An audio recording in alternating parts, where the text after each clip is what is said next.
Right కింద మీరు అలానే హోల్డ్ లో ఉండండి. మనతో పాటు మాట్లాడడానికి Congress MLA Megha Reddy phone in లో అందుబాటులో ఉన్నారు. నమస్తే అండి మెగారెడ్డి గారు. మేడం నమస్కారం.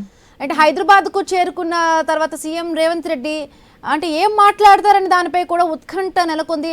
4-5 రోజులుగా కూడా కొండా సురేఖ వ్యవహారంపై ఇప్పటికే ఎమ్మెల్సీలు ఎమ్మెల్యేలు అందరూ కూడా 18 మంది వరకు కూడా వాళ్ళందరూ ఒకే తాటిపైకి వచ్చి సీఎం రేవంత్ రెడ్డికి వ్యతిరేకంగా మాట్లాడడం తప్పుపడుతూ కొండా సురేఖకు వ్యతిరేకత పెరుగుతోంది, బర్తరఫ్ చేయాలంటూ కూడా అంటున్నారు. ముఖ్యంగా ఈ అంశాలపైన ఏం మాట్లాడతారని తెలుస్తోంది. ఒకవైపు కేబినెట్ నుంచి ఆవిడని పంపించేస్తారు, ఉద్వాసన పలుకుతారంటే ప్రచారం కూడా జరుగుతోంది.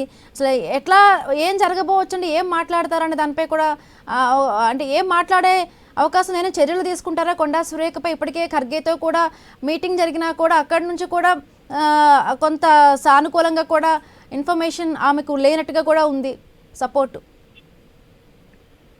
ఓకే, అంటే మా సీఎం గారు వచ్చిన్నారు ఎర్లీ మార్నింగ్. సో ఈవెన్ నాకు తెలిసి ఈవినింగ్ ప్రెస్ మీట్ ఉందని చూశాను నేను. సో మార్నింగ్ అవర్స్ లో ఇరిగేషన్ మీద రివ్యూ మీటింగ్ ఉంది, ఈవినింగ్ ప్రెస్ మీట్ ఉందని. యాజ్ ఏ సీఎం గా ఆయన మా సిఎల్పి నాయకుడిగా మళ్ళీ ఆయన ఏం డిసిషన్ తీసుకుంటాడో ఆయన తీసుకుంటాడు. ఈ ఎమ్మెల్యేల ప్రెస్ మీట్ విషయానికి వస్తే ఆ రోజు నేను అవైలబుల్ లేను, ఢిల్లీ ఎల్లుండే. సో ఆ 18 మంది ఆ రోజు ఏదైతే ప్రెస్ మీట్ పెట్టి ఏదైతే వాళ్ళ వాదన చెప్తున్నారో నేను వాళ్ళతో పాటు ఆ రోజు నేను పాల్గొనలే కాబట్టి ఏకీభవిస్తున్నాను. ఫస్ట్ వాళ్ళు చేసింది ఏ వాదన అయితే ఏకీభవిస్తున్నా. ఇక స్పెసిఫిక్ ఆ కొండ సురేఖ గారిది కాకుండా మా చిన్నారెడ్డి గారిది వరపర్తి ఇష్యూ ఉంది, దాని మీద నేను స్టాండ్ అయి ఉన్నా. దానికి సంబంధించిన డీటెయిల్స్ అన్ని మేము ఆల్రెడీ ఏఐసిసి క్రమశిక్షణ సంఘానికి పిసిసి ప్రెసిడెంట్ గారికి అందరికి ఇచ్చున్నాము. అది ఏం యాక్షన్ తీసుకుంటారో వెయిట్ చేస్తున్నాం మేడం. ముఖ్యంగా అంటే చిన్నారెడ్డి ఇష్యూ కూడా ఒకటి ఉంది. అంటే కాంగ్రెస్ పార్టీలో డబ్బులు తీసుకుంటూ టికెట్లు అమ్ముకుంటున్నారన్న పార్టీకి నష్టం కలిగించే విధంగా మాట్లాడిన చిన్నారెడ్డి విషయంలో కూడా ఆయన అంటే ఆయన కూడా షోకాస్ నోటీసులు జారీ చేశారు. బట్ ఆయన ఏం వివరణ ఇచ్చారనేది కూడా తెలుస్తుంది. బట్ ఆయన పైన కూడా ఏమైనా చర్యలు తీసుకునే అవకాశం ఉందంటారా మెగారెడ్డి గారు?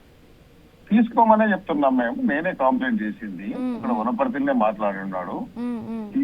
ఇంత సీనియర్ నాయకుడు అని చెప్పుకుని ఆయన 9 సార్లు కాంగ్రెస్ పార్టీ బీఫామ్ ఇచ్చింది. అండ్ మొన్న బీఫామ్ ఇవ్వకపోయినా ఆయన ప్లానింగ్ బోర్డు వైస్ చైర్మన్ ఇచ్చి క్యాబినెట్ ర్యాంక్ ఇచ్చింది. ప్రజావాణి సీఎం గారు చూసే ప్రజావాణి ఆయనకు అప్పచెప్పింది. సో చాలా అవకాశాలు ఇచ్చింది ఆయనకు. ఆయన కూడా తల్లిలాంటి కాంగ్రెస్ పార్టీ మీద ఆయన అనుచిత వ్యాఖ్యలు చేసి మళ్ళీ వివరణలో అంటే నేను అట్లా అనలేదు, నేను ఇట్లా అనలేదు, పార్టీ ఆఫీస్ అంటే గుడి లాంటిది, అక్కడ ఉన్న పెద్దలు దేవుళ్ళు లాంటిది, మళ్ళీ గుడి దేవుళ్ళు అని చెప్పుకునే మీరు ఇట్లా పార్టీ మీద చెప్పి మళ్ళా అశోకాజ్ నోటీస్ రిప్లైలో నేను అట్లా అనలేదని చెప్తున్నాడు. సో దాని మీద నేను సంతృప్తిగా లేననేది నా ఉద్దేశం. అంటే దీనికి సంబంధించి కూడా అంటే మీతో ఎవరైనా మాట్లాడడం జరిగిందంటే మీకు సపోర్ట్గా కూడా అంటే ఆయన మాట్లాడడం తప్పి ఆల్రెడీ మీరు అధిష్టానం దగ్గర కూడా వెళ్ళి కంప్లైంట్ చేసినట్టుగా ఉన్నారు ఈ విషయానికి సంబంధించి కూడా? అవును మేడం, మా ఏఐసిసి అధ్యక్షుల వారికి ఇచ్చినాము. సో ఎట్లా మీకు సానుకూలంగానే రెస్పాన్స్ వస్తుందని మీరు అనుకుంటున్నారు? 100%. ఎందుకంటే ఆయన మాట్లాడిన వీడియో క్లిప్స్ కావచ్చు, ఆయన ప్రూఫ్స్ మొత్తం ఏమేమి చేసిండో అన్ని సబ్మిట్ చేస్తున్నాము. ఇంకా పార్టీ ఏం నిర్ణయం తీసుకుంటూ వెయిట్ చేస్తున్నాం. రైట్ అండి, రైట్. థ్యాంక్ యూ అండి. Okay, thank you.